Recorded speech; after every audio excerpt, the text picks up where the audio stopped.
Para po, mas makilala niyo ako, panoorin niyo po itong short video. Thank you.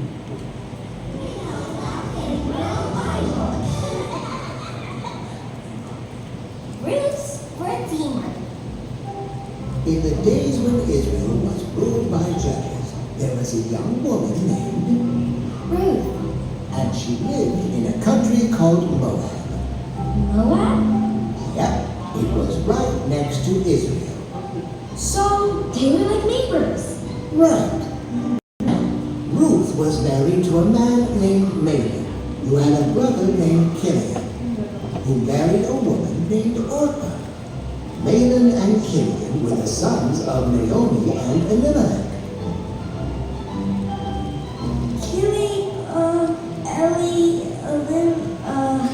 Okay. Those names are really hard to say. They are. People had very interesting names back then. But those names aren't the hardest part of this story. Oh no. Is the story sad? It starts out that way. Oh. Before they were married, Mahlon and Kilian were living in Moab with their mom and dad because there was a famine in Israel. Do you know what that is? Oh yeah. A famine is when there isn't enough food. Right. And that's where the story gets sad. What happened? After they moved to Moab, Elimelech died. That's so sad. Yes, it is. But then something even sadder happened. What was it? A little while after they married Ruth and Orpah, Mahlon and Kilian died too. Oh no! So Naomi, Orpah, and Ruth were left all alone? Right. What did they do? Naomi was very sad, and she decided, I have no sons, and I'm too old to work, so I better go back to Israel, where I'm from. But you, Orpah and Ruth, stay here in Moab, where you have family and friends. so Naomi said a teary goodbye to Orpah and Ruth and started her journey. But soon after, she realized that Ruth was following her. What are you doing? I'm going to Israel with you. With me? Why? You're my mother-in-law, and I love you. I want to make sure you're going to be okay. But what about your family? I will love your family like my own, and I will love your God. That is so amazing!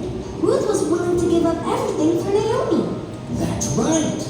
God really loves it when we show love like that. Oh, thank you, Ruth. So off they went. Together. Yes, and when they were in Israel, they met a man named Boaz. Boaz had a nice house, and a lot of land, and plenty of food. And I love God. yes, Boaz loved God. Boaz heard how Ruth had left her family and country to take care of Naomi. So Boaz decided he should help them. That is so nice. How did he help? Well, first Boaz let Ruth pick food from his fields for free, so that she and Naomi would have plenty to eat. Wow.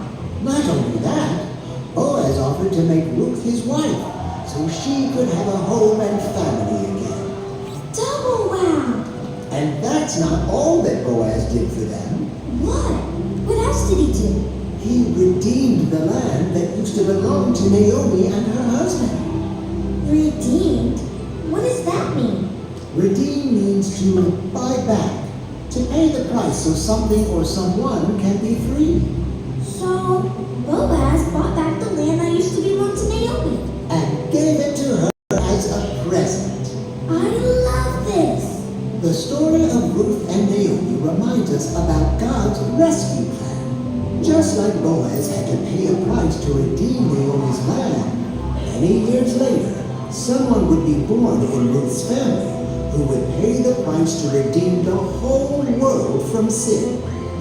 Wait a minute. Do you mean Jesus? That's right, Jesus, our Redeemer. If you love that video, hit subscribe or ask Ayan. Afternoon. Clear po pa sa likod? So, napanood niyo na po yung kwento ni Ruth in 5 minutes. So, ladies, tapos na po tayo. Biro lang po. So, welcome po ulit sa bawat isa. Medyo pasensya na po, hindi ko nasisilaw po kasi ako dun sa ilaw, kaya medyo dim light tayo ngayon. Pero nakikita niyo ba yung aking kagandahan? Yes! Ayan. So, are you ready? Excited to hear the word of God this afternoon? Yes! Lumanay. Are you ready? Yes! Yes! So we're in the series of Women in the Bible. Diba? So last month, si Ate Nida Salvador ang ating speaker. So ano yung title natin last month? Meet me at the well. So what's in your jar? Diba? Yun yung tinanong sa atin ni Ate. Yun yung challenge question sa atin. But this afternoon, we will talk about Ruth. Tinanggal ko na para mag-beautiful. So si Ruth, isa po siya sa favorite kong character in the Bible.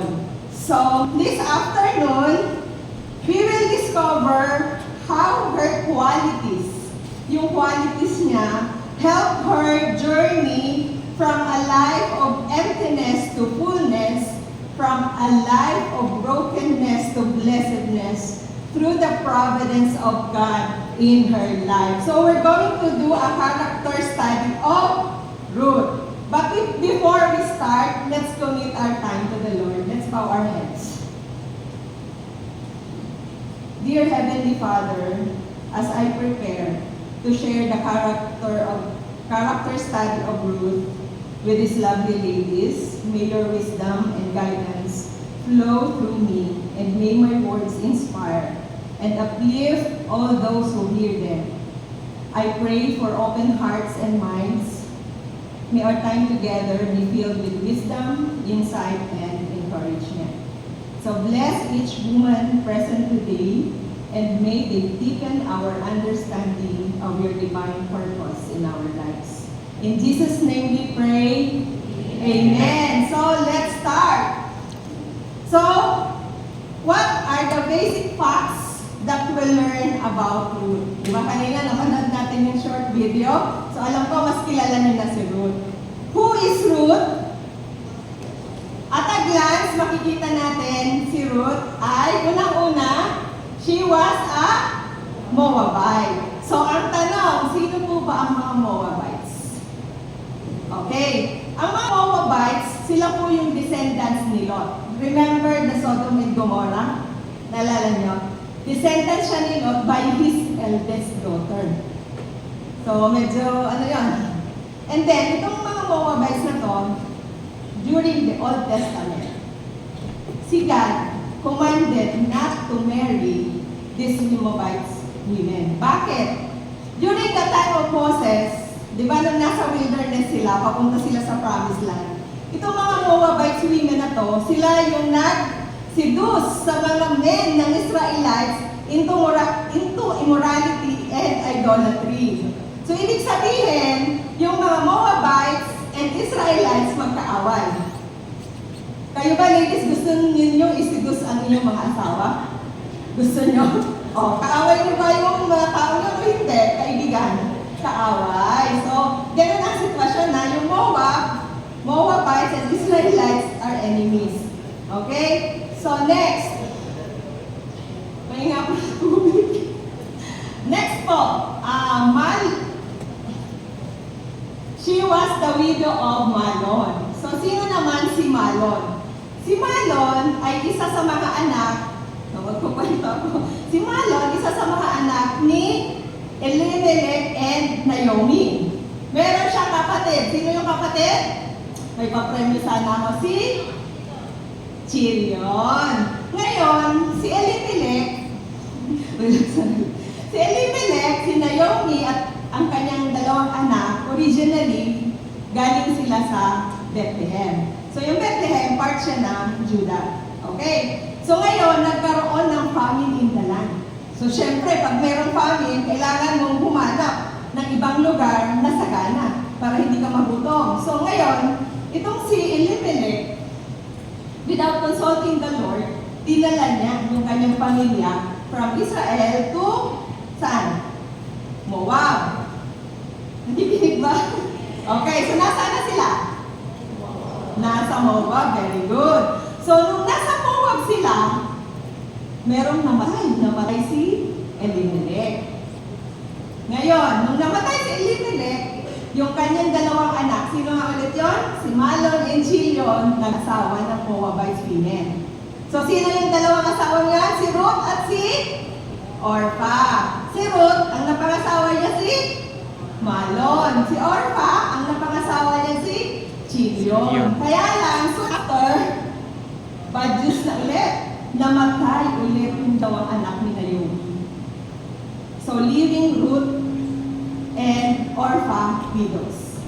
So, okay, yun po yung background natin. Next, she was still young. Pag binasa po niyo yung Ruth chapter 2 verse 5, she was still young. Yun yung nakalagay doon. And then, she was childless. Hindi po siya nabigyan ng anak ni Malon. And then, her name means a side or a female friend. So, nandito ba si Ruth Centeno? Sino ba ang merong pangalang Ruth po dito? So, wala. Siguro yung mga next generation. Ay, si Ruth! Yan ang ibig sabihin ng pangalan mo, Divine Ruth. You're a female friend. Okay, so, the Ruth story, kailan ang setting nito? When did the Ruth story takes place? Kailan siya nangyari? Nangyari po siya during the time of Judges.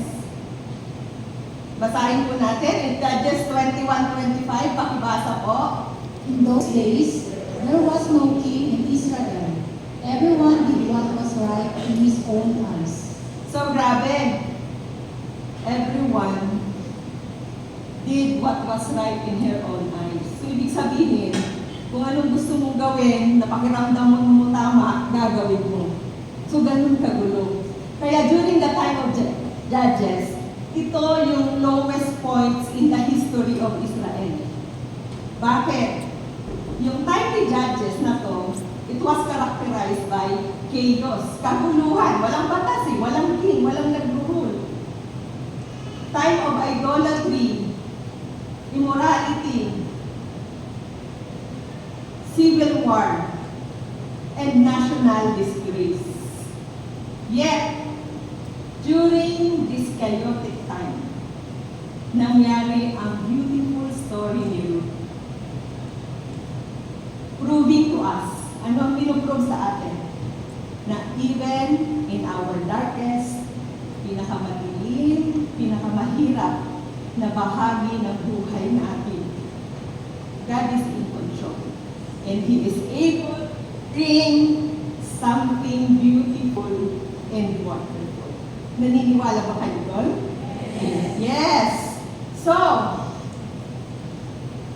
in our lesson today, I will be sharing with you the 4 qualities of Ruth. 4 qualities of Ruth that make her a remarkable and godly woman. We can emulate. Okay, so let's start. For better recall, ginamit ko po yung acronym na Ruth para mas madali nating matandaan yung mga qualities na to. So, what are the qualities of Ruth? Ruth was a woman of reckless abandonment and faith. She was a woman of undeterred devotion and diligence. She was a woman of tenacious virtue and purity, and she was a woman of holy contentment and patience. So we will tackle each quality and see what we can learn from them. Okay, so ready na ba kayo, ladies? Yes, let's start. The word reckless. Pag narinig nyo ba yung word na reckless, anong pumapasok sa isip nyo? Pag-share nyo ako sa katabi nyo. Reckless driver. Okay.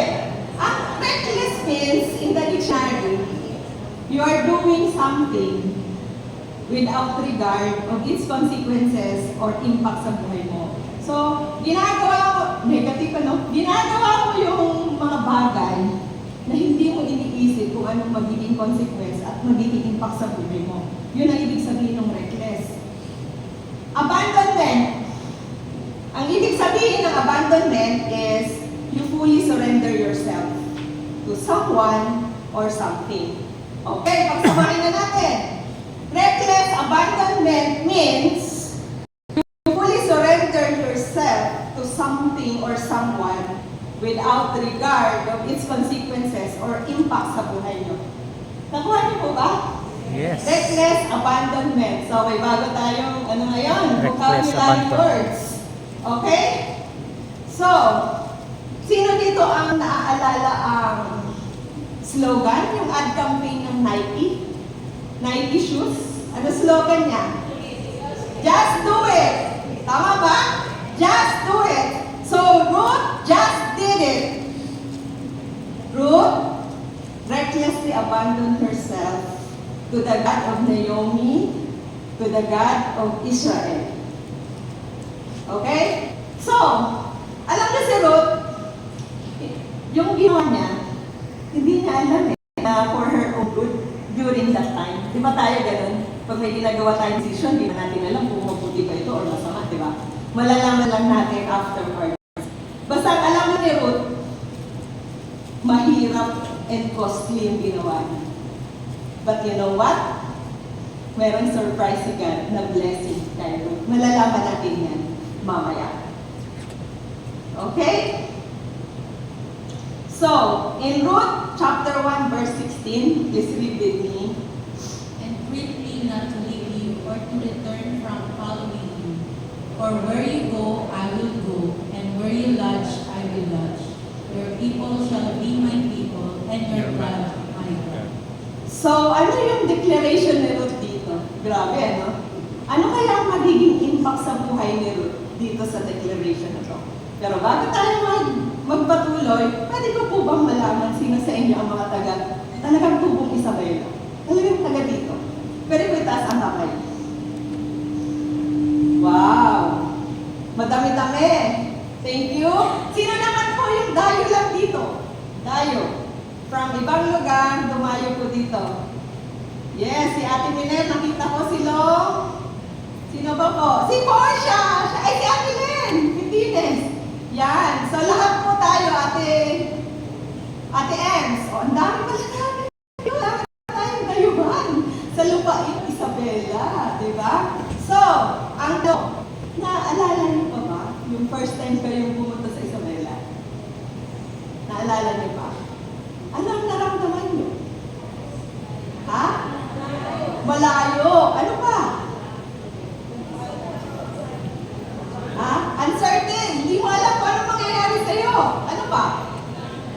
Ano pa po? Nung pumunta tayo sa Isabela, wala tayong kaibigan, di ba? Walang kaibigan, walang kapamilya. Tama ba? Pakiramdam mo, nag-iisa ka? At huling-huli, ano? Kasama nyo yung mga binan nyo, di ba? Oh, tama ba? Ang mga friends naman sa mga binan natin, Ate Miller, tumatawa si Ate Miller. So, yun. So, imagine nyo yung end pala, doon naman sa mga taga-Isabela, nakalimutan ko, once upon a time. So, once in your life, naging stranger din kayo. Ibig sabihin, naging foreigner din kayo sa ibang land for sure. Diba yung iba pumunta sa ibang bansa? Diba? Tama mo ba? Okay. So, kaya ako sinasabi ito, para maramdaman kung ano din naramdaman ni Ruth. Nung sumama siya sa kanyang binan, ano?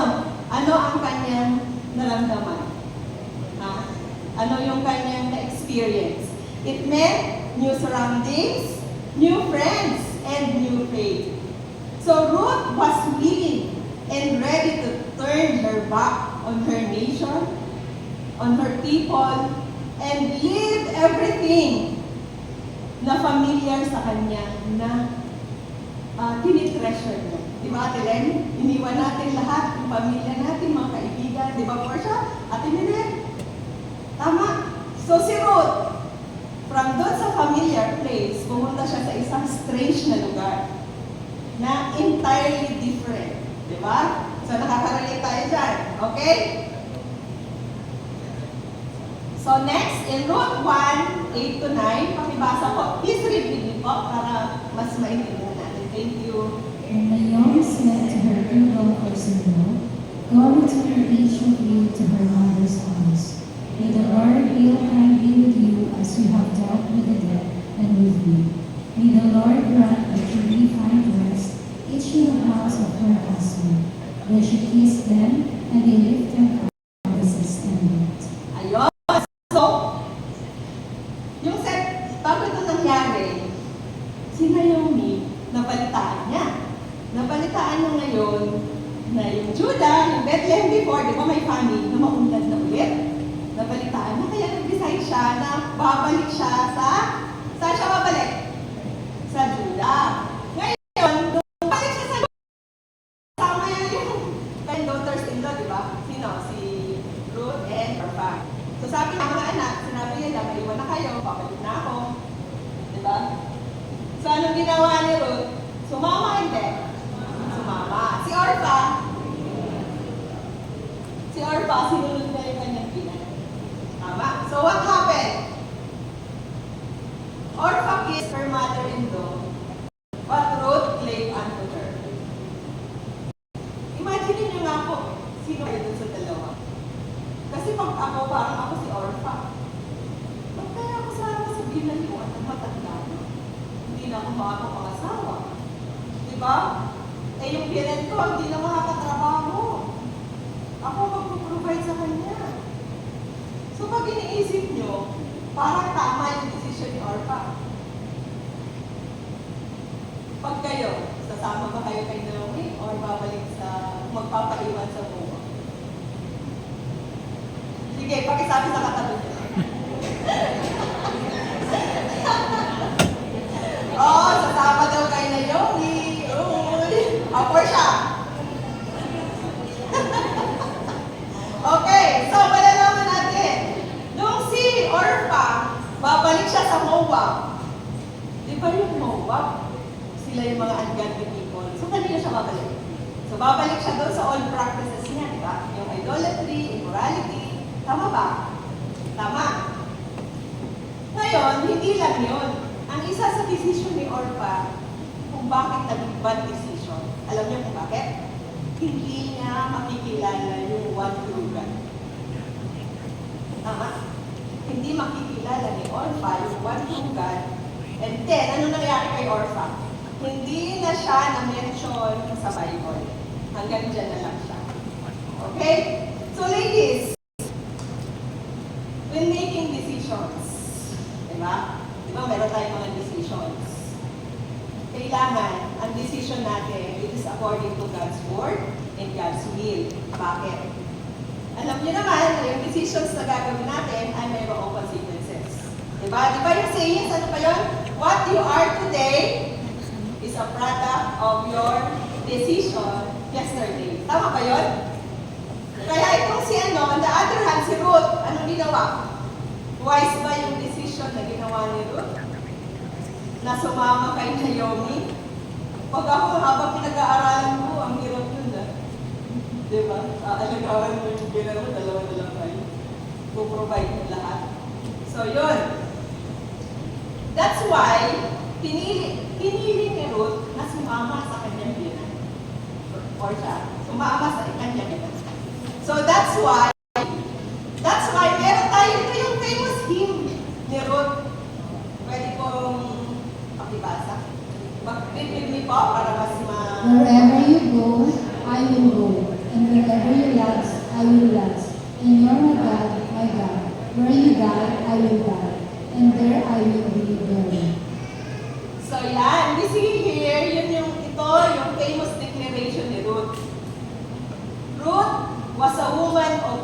wholehearted devotion. Bakit? She vowed, your God will be my God. And she meant it. She moved from a false religion into the only true and eternal relationship. Tama ba natin? From false religion to true God. Okay? So from now on, it would be a spiritual adventure for Ruth, full of excitement, growth, and blessing. So, what principle do we learn from this? Yan. Anong principle? Principle number 1, God's abundant, pakibasa po. God's abundant blessings away to those who righteously abandon themselves to Him and put their faith in Him fully. Ladies, most people, karamihan po sa atin, iniisip natin na pagsunod tayo kay Christ, na yung Christianity po is full of suffering, full of inconvenience, full of difficulties, di ba? That's why, ang nakakalungkot, karamihan sa mga Christians, yung sinasabi natin followers ni God, ganito yung paniniwala. Sa sinasabi nila, ba't gano'n? Ba't nung sumunod ako kay Christ, mas madami akong naging problema? Ladies, ang nakakalimutan natin, isa sa mga attributes ni God is God loves to bless His children. He loves to bless His children. Hindi lang po sa area of finances, but in every area of our lives. Kaya si Ruth, anong ginawa? Ruth recklessly abandoned herself to the God of Naomi and to the God of Israel.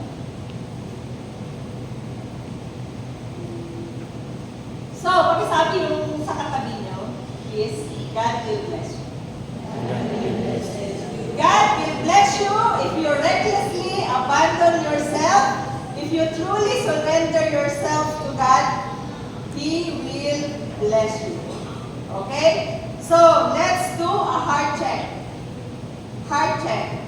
Does your relationship with God reflects reckless abandonment to Him, or does it reflect only optimism? A superficial effort to follow Him. So like Ruth turned everything from everything that was familiar to follow the God of Israel. How about you, ladies? Have you truly done this? Heart check. So next, what is holding you back from totally surrendering everything to God? Ladies, is there a Moab in your life?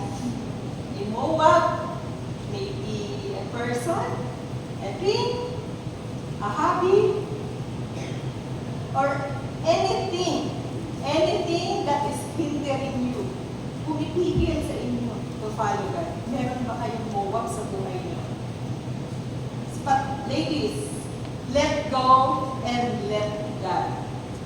So like Ruth, I pray that you will give yourself fully.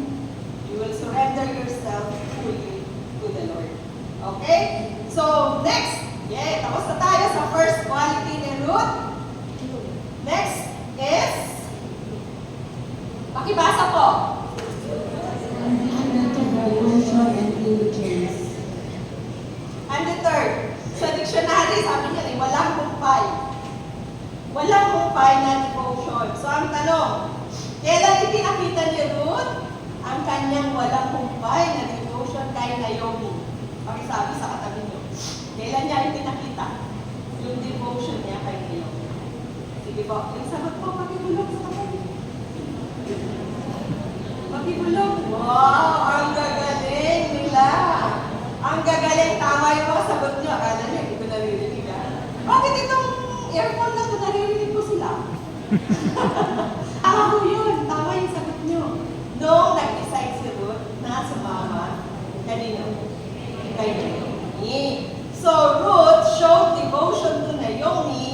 choosing to cling to her. So this act of selfless devotion meant na Ruth was willing to give up. Ruth was willing to give up na makapag-asawa ulit. Bakit? Buong buhay niya, anong gagawin niya?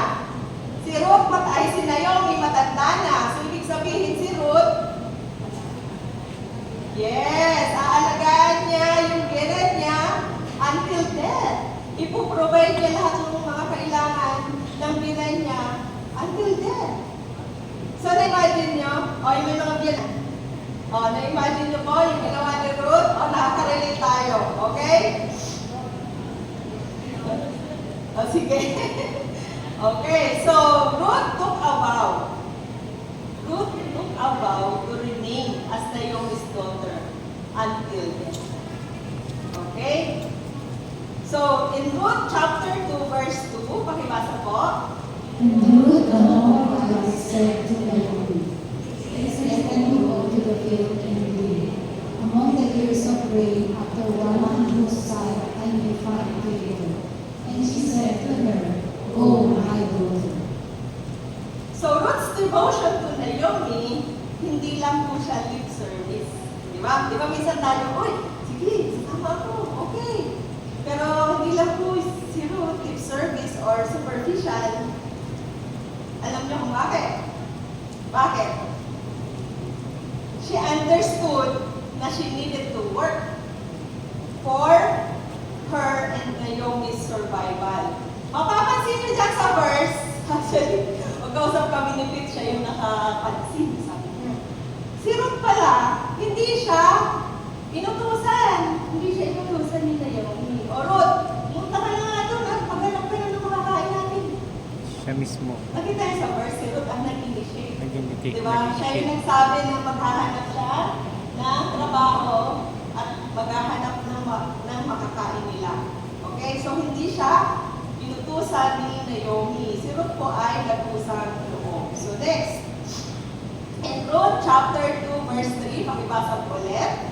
So she parted and went and gleaned in the field after the reapers, and she happened to have the portion of the field belonging to Boaz, who was of the family of Elimelech. So, Ruth, so imagine niyo, di ba kanina, nung lumabas ako, extra lang. Di ba? Nung lumabas ako, imagine niyo, galing siya sa bahay, lalabas siya. So, maghahanap na siya ngayon kung saan siya pupuntang field. Tama? O, yung mga dayo dito sa Isabela, nakaka-relate kayo.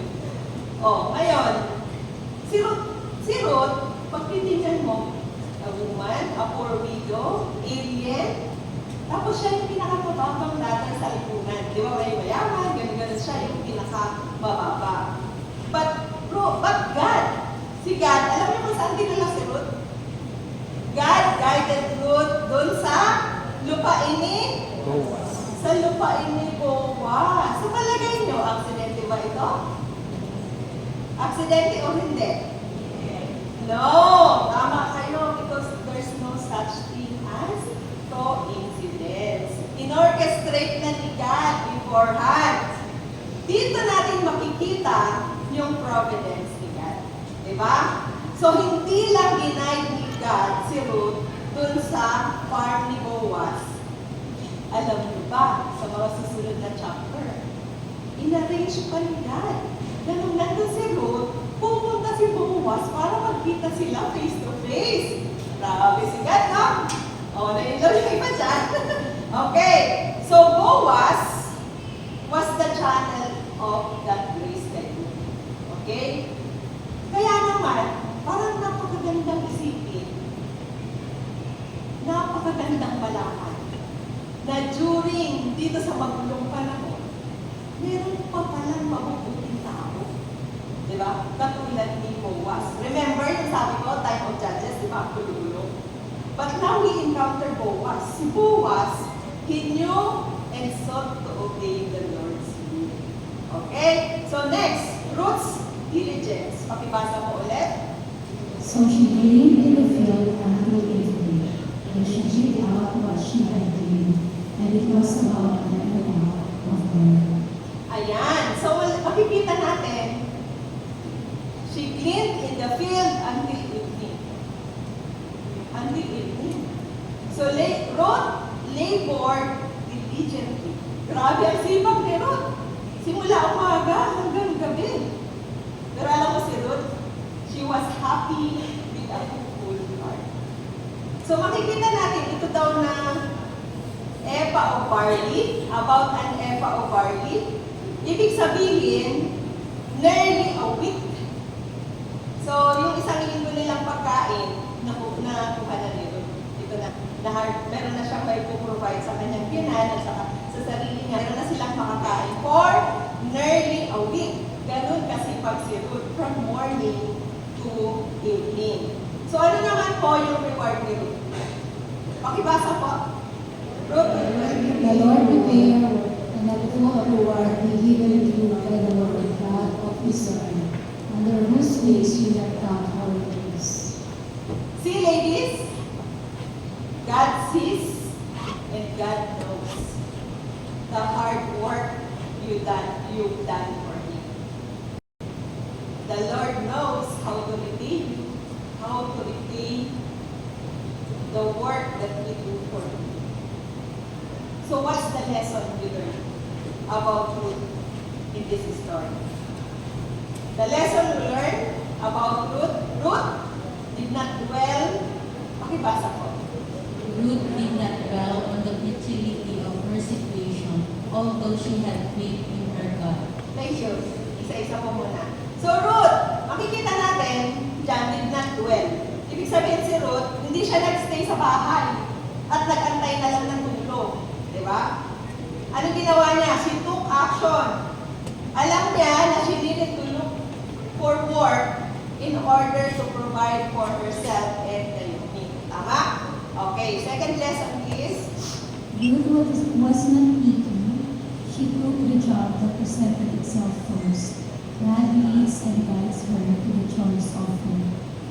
okay, during those time, yung kaninang ginawa ko, hindi ko pala explain, gleaning. During those time, yung gleaning, yun yung pinakamadaling trabaho ng mga mahihirap para makakain. Ang gleaning po, alam niyo po ba yung sagibo? Diba? Yung kanina yung, diba yung mga tira-tira dito, actually marami pang props. Ganun po ang trabaho ni Ruth. Kumukuha siya ng mga sagibo, iniipon niya yung mga sagibo para magkaroon sila ng pagkain. Okay, so yun po yung cleaning. Cleaning means namumulot. Ulot. Alam niyo kasi during yung time ni Moses, yun kasi yung naging batas niya sa mga land owners na mga mayayaman. Para mapakain yung mga mahihirap, sinabihan niya na ititira yun. Yung mga sagibo ba, hindi na yung binabalikan ulit, di ba? Yun, para yun sa mga mahihirap. Isa doon si Ruth. Okay? So next lesson please. Ruth received blessing because she was where God wanted her to be. And because God led her, she was led to the one that God wanted her to be. Thank you. So, what's our principle number 2? Pakibasa po lahat natin. Devotion and diligence open the way for God to lead us to His rest. Ladies, sometimes we feel na wala naman nakakapansin sa akin. Wala naman nakaka-appreciate sa mga hard work na ginagawa ko. Sa bahay, sa opisina, lalo sa church. Sometimes we feel like we're working too hard, but it's unappreciated. Nobody notices. But remember, ladies, God sees and God knows. And in His perfect time and will, He will reward you. Okay, sabi niyo sa katabi niyo, He will reward you. So my encouragement to you, ladies, keep being faithful, keep being diligent, and keep being devoted. Okay, so, heart check. How do you show your devotion to the people you love most? Especially the elderly, like your parents. And nasa Bethlehem siya? Excellent reputation. Kaya alam nyo, nung nakita siya ni Boaz sa field, nakita niya, sabi niya dun sa ano niya, sa worker niya, halika dito. Bomber, halika dito. Bomber. Anong masasabi mo kay Ruth? Anong napapansin mo kay Ruth? Sabi niya. Eh ngayon, syempre yung servant, alam niyo kung ano yung report niya about Ruth. Ano report mo, Bomber? Sa ibang klase. Lahat ng report kay Ruth about Ruth was favorable. Lahat ng report kay Ruth ay napakaganda. Glowing report, kasi yun po yung nag-spread dun sa community. Diba? Siyempre, balibalita. Siguro, kung ako yung servant, pag tinanong ako ni Boaz, ay, si Ruth, ay, oo. Isipin mo, pinagpalit niya yung pag-asawa o buhay niya doon sa Moab. Sumama siya kay Naomi. Eh, ang hirap-hirap nila, ibang klase talaga. Sobrang mahal ni Ruth ang kanyang biyenan. Diba? Parang mga ganon. So ngayon, ladies, huminga tayo po. Mayroon akong tanong sa inyo. How is your reputation? How do people talk about you? Anong pinag-uusapan ng tao sa buhay niyo? Are there anything questionable in your life that people talk about? I pray, ladies, that like Ruth, you will build a reputation of character, of purity, and virtue. Bakit? Because at the end of the day, that reputation reflects the reputation of God in your life. Malinaw ba? Okay. So Boaz was impressed kay Ruth. Diba? So ngayon, nagkita na sila face to face. Nung nakita ni Boaz si Ruth face to face, alam nyo kung ano in-offer ni Boaz kay Ruth? Unang-una, protection. Naisip niyo ba yung si Ruth? Widow, attractive, bata. Isipin niyo, nandun sa field. Sino mga kasama niyo Ruth? O, maraming mga lalaki. Diba? So, unang-una, si Boaz offered her protection, offered her first, alam niyo yung yung pag may reaper, ang ginagawa ni Boaz, sinabi niya sa mga tauhan niya, sadyain yung paghulog ng mga sagibo. Ganun, mga tira-tira ng ganito, para kay Ruth. Ganun. Binigyan din siya ng food and water. Okay. So si Ruth felt humbled and encouraged. Diba? Kung ikaw ba naman si Ruth? Grabe, diba? Ibang klase yung protection na in-offer ni Boaz sa kanya. So in Ruth 2:10, verse 11, pwede pa natin basahin. Then she fell on her face, bowing to the ground, and said to him, Why have I found favor in your sight that you should take notice of me, since I am a foreigner? Boaz replied to her, All that you have done for your mother-in-law after the death of your husband has been fully reported to me, and how you left your father and your mother and the land of your birth, and came to a people that you did not previously know. No. So, makikita natin, Ruth's reputation was excellent. Diba? So, Boaz was attracted to the virtue and character displayed in Ruth's life. So, listen up, ladies, especially mga singles natin, kaway-kaway dyan. A woman of virtue is irresistible to a godly man. Okay, diba, Bigijing? Ganyan yan. So, it's good to be like Ruth, who maintained a noble character that drew people to her. In all of this, Ruth remained pure and untainted. Even as she offered herself to Boaz as her kinsman redeemer. For at the end of the day, our purity stems from our hearts. In Proverbs 4:23, pakibasa po. Keep your heart with all vigilance, for from it flow the springs of life. Thank you. So to walk in purity, a woman must first guard the key to her heart. For when we guard seek to behave and live our lives in a blameless way or a life that will glorify God. So, what's our principle at this point? Principle number 3. Pakibasa po. Mutual purity in Christ is what makes a woman truly beautiful and attractive for others. So, a woman of virtue and purity understands that it is her relationship with Christ that enables her to live in a way that inspires and blesses others. And a woman of purity must truly walk intimately with the Lord.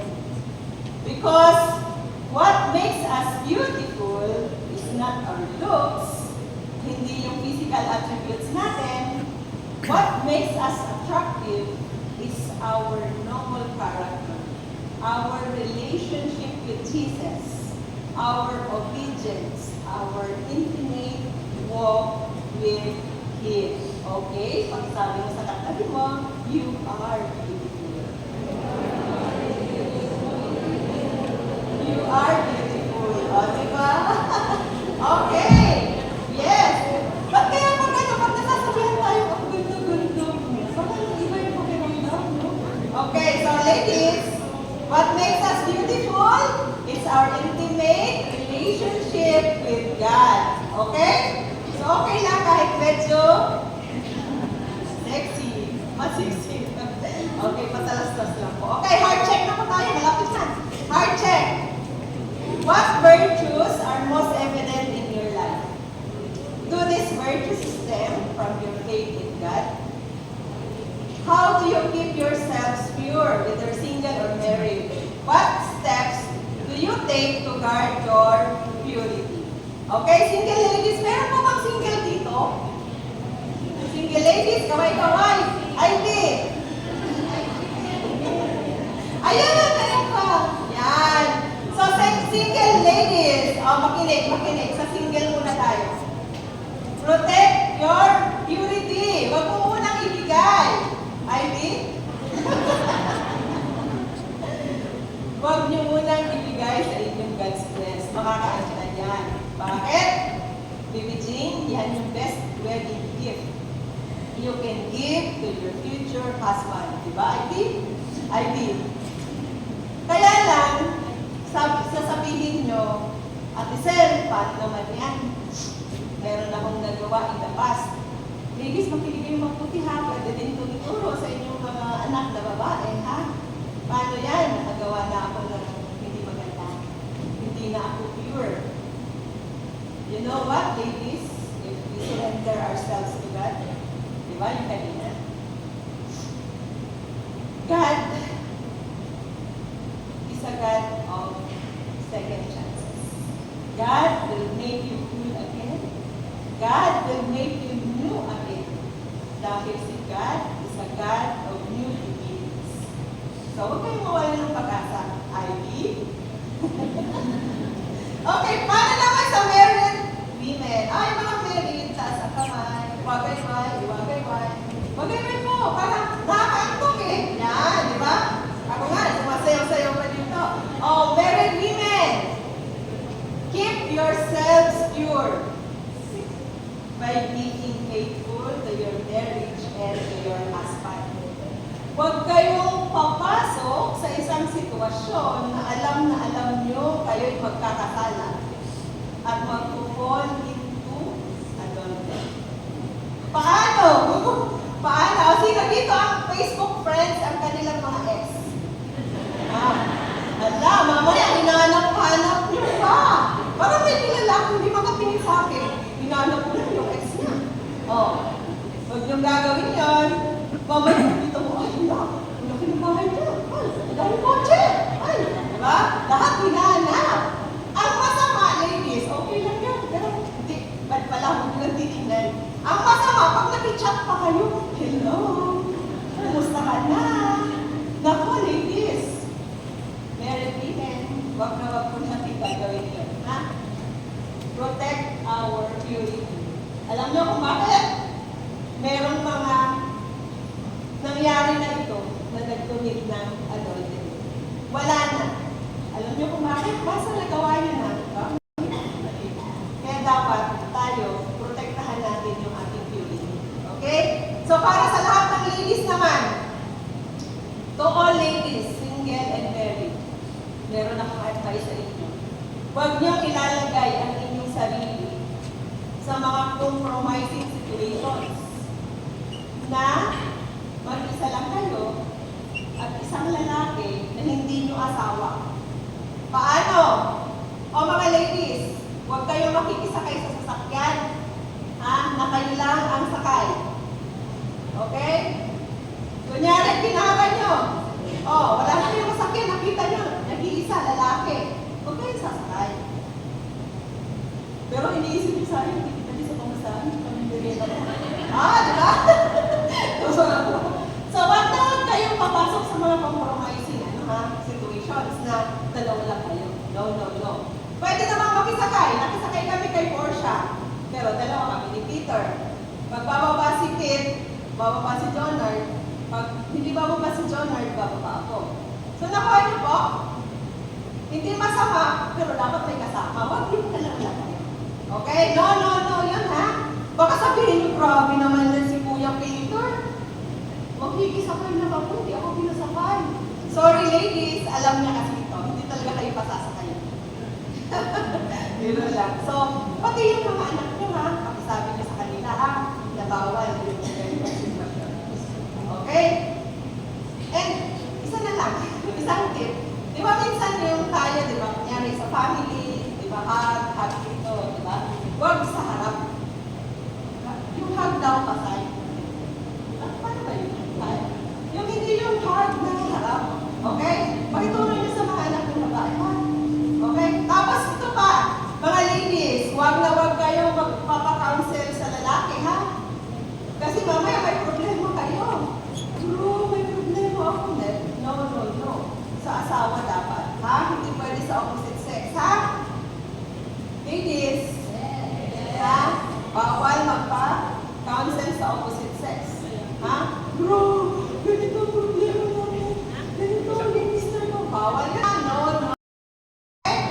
Okay. So, napasarap na yung kwentuhan natin. So, last quality na ni Ruth.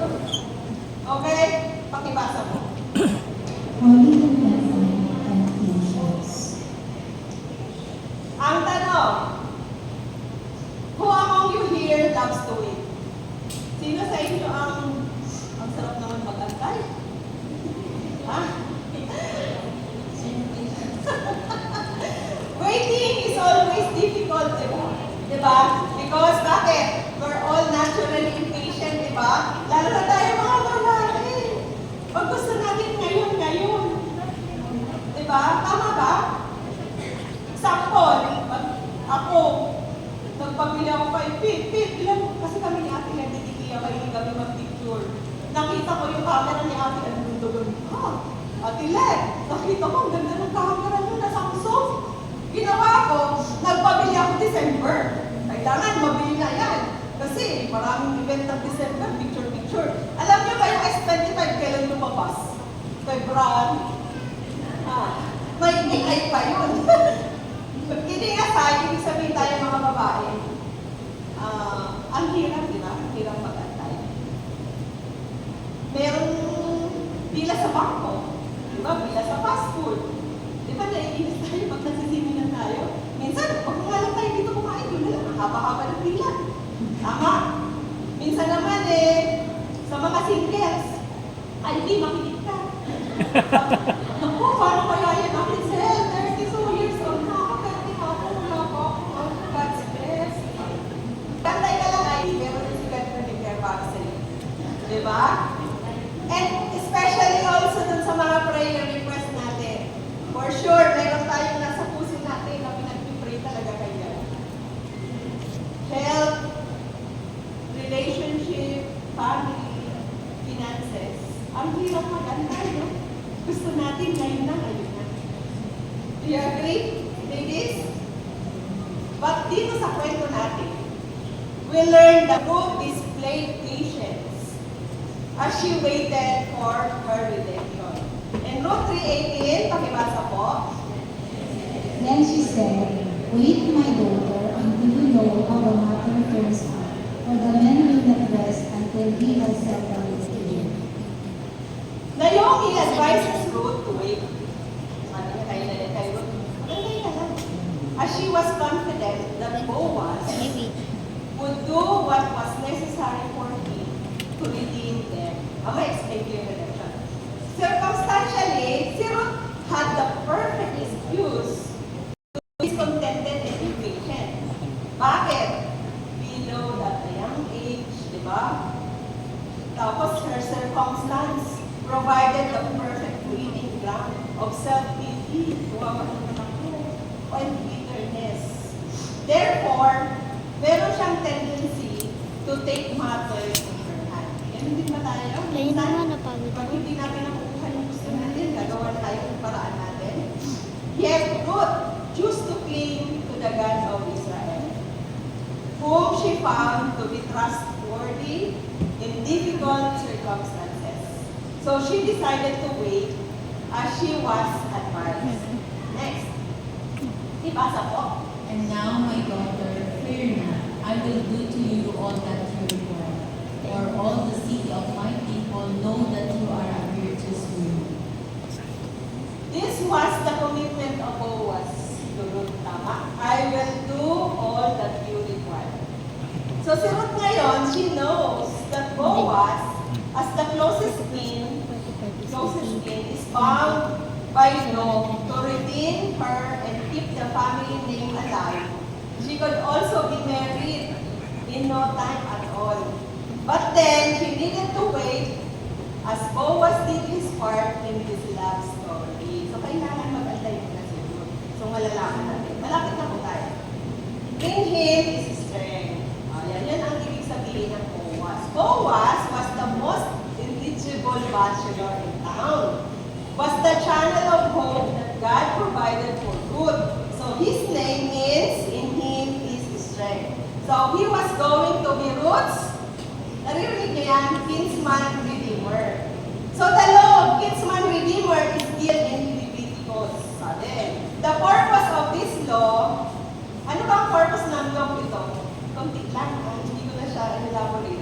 Ang purpose po nito is to preserve the name and protect the property of families in Israel.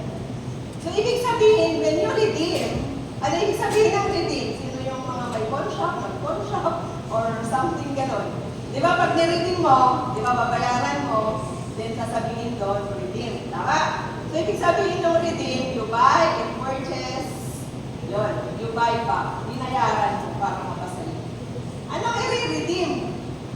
Di ba, anong i-redeem? Kila Ruth and Naomi. Siguro, isipin nyo, si Elimelech, bago siya pumunta ng Moab, di ba tayo, pag pupunta sa ibang lugar, nag-abroad, si Ruth pupunta ng Davao, dapat may lamang pulsa, dapat may panggastos. Tama? So for sure, si Elimelech, it's either na sinayang yung lupa niya or ibinenta niya. Para magpunta niya sa Moab, meron siyang pocket money, meron siyang pagsisimula. Tama? Kaya lang, si Ruth and Naomi, masyado silang mahirap. Hindi nila kayang tubusin yung lupa yun. Okay? Kaya kailangan nila ng kinsman redeemer. Kaya kinsman, malapit na kamag-anak. Okay? Yun yung si Boaz. Kaya bakit kailangan tubusin? Bakit kasama si Ruth dito? Kasi si Elimelech, nung namatay siya, saan napunta yung property ng magulang? Pag namatay pa ang magulang, saan napupunta yung mga properties? Sa mga anak. So, na-transfer siya kay Malon and Chilion. Si Malon, asawa niya si Ruth. So, kasama si Ruth doon sa transaction. Once na niredeem mo yung property, kasama si Ruth and Naomi. Nakukuha po? Okay, okay. Hanggang na lang. Mahaba yan, pero sinorted na lang. So, yun, ang tanong. Dear sisters, are you without hope today? Are you looking for a kinsman redeemer who will deliver you from your difficult situation? Are you looking for a kinsman redeemer? Meron ba? Okay.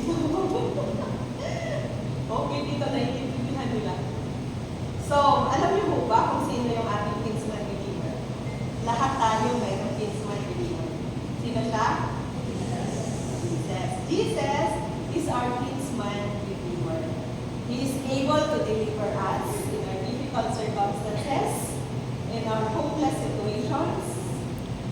Ano yung hopeless situation natin? Sin.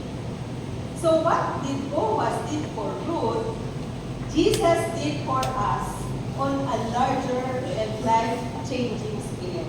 Bakit? Jesus is the only one. Siya lang po ang pwedeng mag-redeem sa atin sa ating mga kasalanan. Kaya in Romans 3:23, For all have sinned and fall short of the glory of God. pwede po bang itaas ang kamay ng taong na nandito po na walang kasalanan? Pwede po? Itaas po. So wala.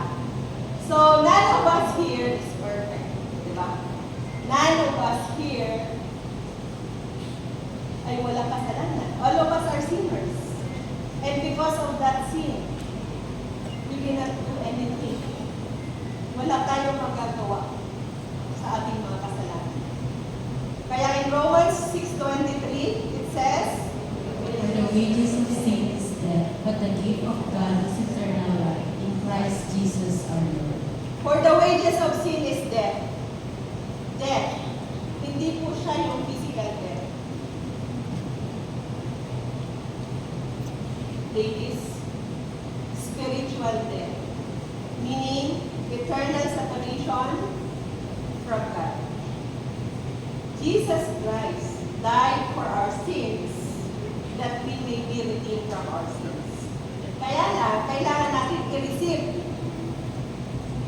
yung gift na yon. Kaya in Ephesians 2:8-9, For by grace you have been saved through faith, and not of yourselves. It is the gift of God, not of works, lest should boast. so ladies, have you been redeemed by Jesus? Is it clear to you na without shedding of blood, there is no forgiveness of sins? Kung sino man po dito ang hindi pa sure that you have eternal life, that you have redeemed by Jesus Christ, alam niyo po yung araw na to, hindi po accident na nandito kayo. Na naririnig niyo po ang message na ito. Hindi po aksidente na andito kayo makasama.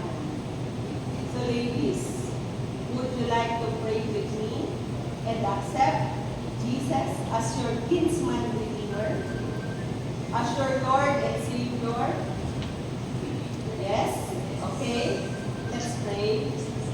Please pray with me. Mag-ana. Mag-ana. Lord, let's bow our heads and let's pray.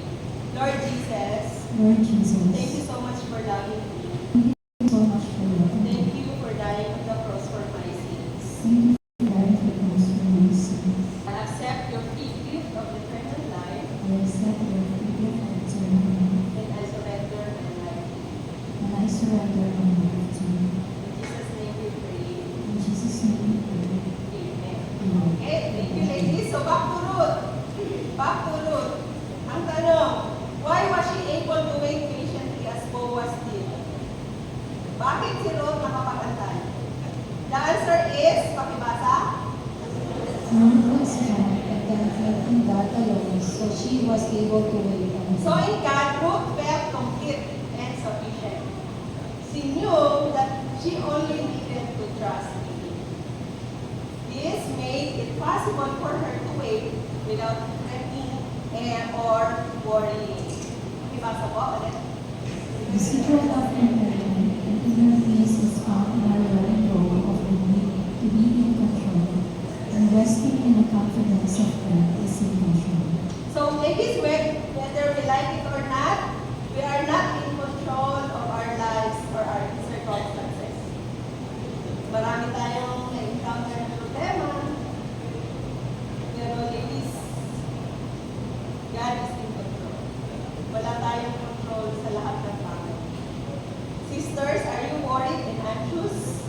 Are you finding it difficult to wait on God? And you find yourself tempted to do something about your situation? Because anyway, it seems that God is not answering your prayer. Can I share with you this Bible verse? Pwede bang basahin natin lahat? Philippians 4:11 to 13. I have learned to be content whatever the circumstances. I know what it is to be weak, and I know what it is to have plenty. I have learned the secret of being content in any and every situation, whether with wealth or hungry, whether living in plenty or in want. I can do all things through Him who gives me strength. So what's the key verse here? Ano yung key verse? Verse? Walang number. Verse 13. Pakibasa niyo po yung pinaka-last. I can do all things through Him who gives me strength. Jesus Christ is the one who gives us strength to do all things. So even waiting, which we all agree to be very difficult. Okay? So what's Ruth's reward of waiting? Mabilis na lang po. Pakibasa po. So Boaz took Ruth, and she became his wife, and he went into her. And the Lord enabled her to conceive, and she gave birth to a son. Wow, what a beautiful story. What a happy ending. Diba? But wait, there's more. This is not the end yet because the baby born to Ruth and Boaz would be a blessing not only to them but to the whole world. In Ruth 4:16 to 17, Then Naomi took the child and laid him in her lap, and became his nurse. The neighbor woman gave him a name, saying, "A son has been born to Naomi." So they named him Obed. He is the father of Jesse, the father of David.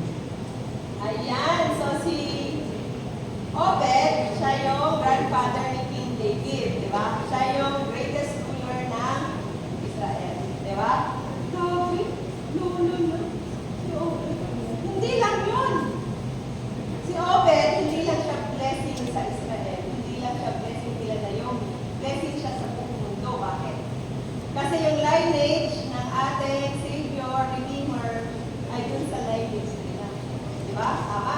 Si Jesus Christ. So, palakpakan po natin.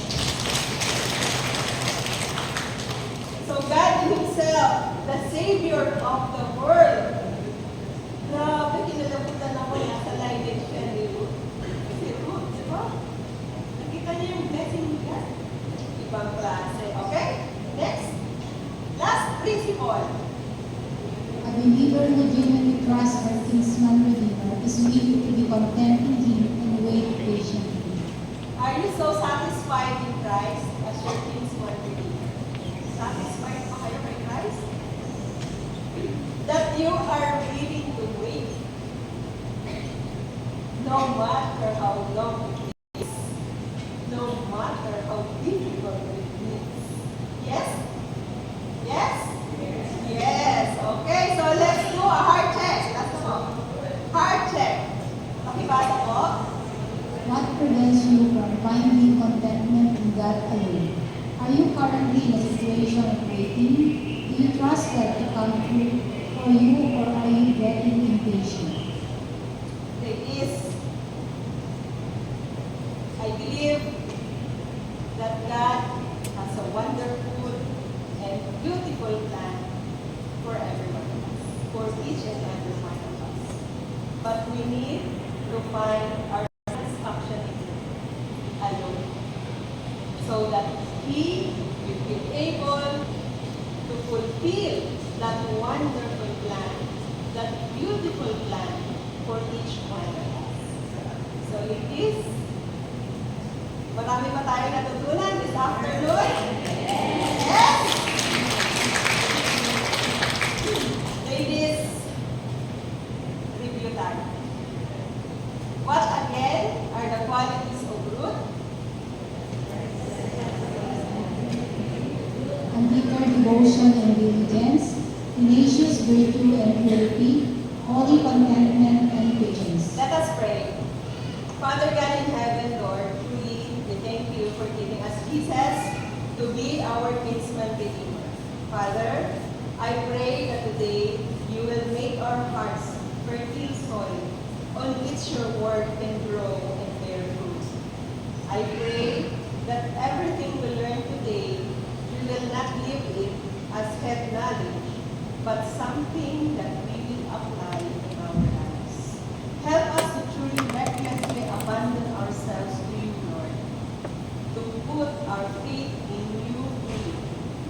Help us, Father, to be diligent, to be devoted, to be pure in character. I pray, Father, that as we find satisfaction in you alone, help us to wait on you and be patient so that your wonderful plan for us will truly be fulfilled. Thank you so much, Father. In Jesus' name we pray. Amen. Thank you so much. Bye. And a heartfelt thank you to Ms. Sel for sharing the inspiring story of Ruth from the Bible. And for the recap, let's call on Miss Alma Villanueva. Wow! What a wonderful message we heard today. Kaya ba nating maging si Ruth? Yes. Yan. We heard today as we learned the story of Ruth. Let's recap her story so that the biblical lessons can enhance our worship experience and bring the story of Ruth into our daily lives. Because Ruth's loyalty and perseverance remind us to stay committed to loved ones. Even when times are tough, her tale teaches us about kindness, faithfulness, and the blessing of trusting in God's plan. These are the qualities of Ruth that we learned. Ruth was a woman of reckless abandonment and faith. When we recklessly abandon ourselves to God and put our faith fully in Him, He will bless us abundantly in every area of our lives. Ruth, woman, was the undeterred devotion and diligence. God sees and knows every hard work we do for Him. Just keep being faithful, devoted, and diligent. Ruth was a woman of tenacious virtue and purity. Virtue and purity in Christ make us truly beautiful and attractive to others. Ruth woman was a holy contentment and patience. God has a beautiful and wonderful plan for all of us. We need to find our satisfaction in Him. Ladies, may we all become like Ruth. We are not perfect, but only by His grace that we will become remarkable and godly women. Sabi nga dito sa verse, I can do all this through Christ who strengthens me. Thank you and God bless. Thank you, Miss Alma, for the recap. And of course, I know na marami tayong natutunan, sabi nga. Okay, so for some important announcement, we will be posting them on our screen. And you know what, Miss Anna, excited ako for this coming June. Oo nga, ano ba yun? Dahil twice tayong mag-meet ng June. Okay po ba sa inyo yun? Diba? Kasi tignan nyo naman yun, ang gaganda nyo. So, twice magiging special yung araw natin ng June. Because, let's look on our announcement. May mga announcement pa tayo, Miss Anna? Yes po. Yes. Okay, Women to Women presents Women Conference Masterpiece created on purpose for a purpose. So, on June 22, 9 a.m. to 4:30 p.m., live stream here at CCF Alicia. So tickets are sold for only 200 pesos. So get in touch with the admin for more details. Yan, so ano pang hinihintay nyo? Grab your tickets na. Yes, of course. Another again, save the date. The next wow will be on June 29 at 2 p.m. Let us join us with the dwell in the story of another women in the Bible in the name of Rachel. So Miss Lego will be our speaker. So don't forget to invite more women Ladies, June 29, Wow Alicia monthly event. And don't forget, like, follow, and share our Women to Women FB page to stay updated on what's happening with now. Lalo-lalo na po dun sa mga first-timer, okay? So don't forget. Ayan. May additional announcement ka, Miss Anna? Yes, may additional announcement pa po. Discussion questions are displayed on the LED screen for your reference. Ayan. Pakipicturean na lang po yung discussion question. And while we would love to engage in group discussions, our time is limited due to the Elevate Unite event following WOW. Therefore, we encourage you to schedule your group discussions for another day. Tama ka dyan, Miss Anna, kasi nakikita po yung mga tarpaulin na meron dyan. Meron kasing next event for today. So remember po yung ating group discussion. We encourage you to do that on your next schedule. Okay? And So, once again, a big thank you to Ms. Maricel Ocampo and all the ladies here with us this afternoon. Yan. We are grateful to God the success of this event. Okay. To close our program, let's invite Ms. Wilma Galangang to lead us in a closing prayer and prayer for the day. Tumayo po tayo.